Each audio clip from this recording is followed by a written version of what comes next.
ابدأ يا ريس. تمام. طب تعالى نبص على كمية السمك اللي ورا النافق.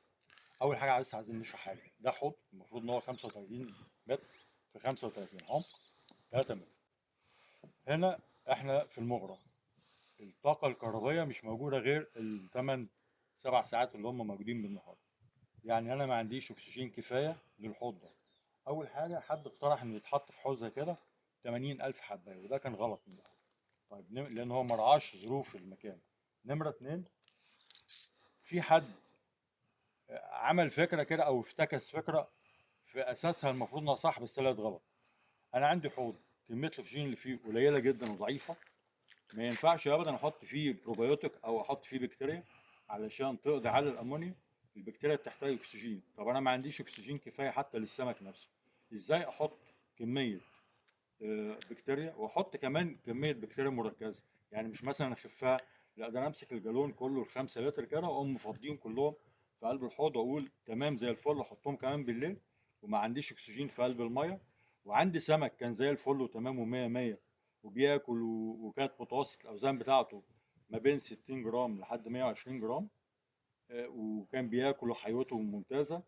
ما بين يوم وليله احط فيه البكتيريا تعمل لي مستعمره بكتيريه تغزو كل المكان ده كله وتخلص لي على الاكسجين وتموت السمك. مين اللي قال حاجه زي كده؟ ما ينفعش يا جماعه. بعد كده اللي عايز يفتكس حاجه يشوف ظروف المكان وطبيعته ويتعامل بناء عليها، انما يبقى عندي كميه سمك كبيره بالمنظر ده 80,000 سمكه متوسط الاوزان بتاعتها 90 100 جرام، كميه محترمه جدا، كان بياكل ومتوسط ومعاملات التحويل بتاعته محترمه، بقاله 3 شهور بالمنظر ده، صاحبه كان مراعيه وتمام وزي الفل مفيش مشكله.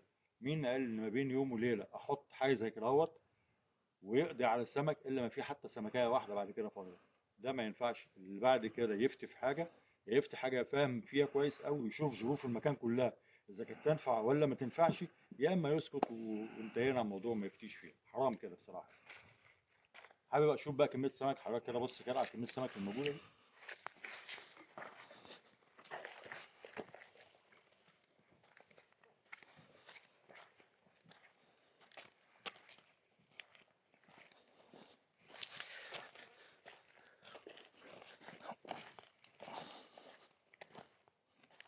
ادي كميه السمك، ادي جزء من السمك نفسه.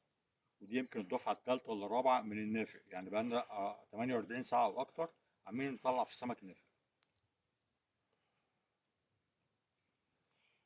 بس يا باشا بس كفايه كده. صور السمك اللي هناك.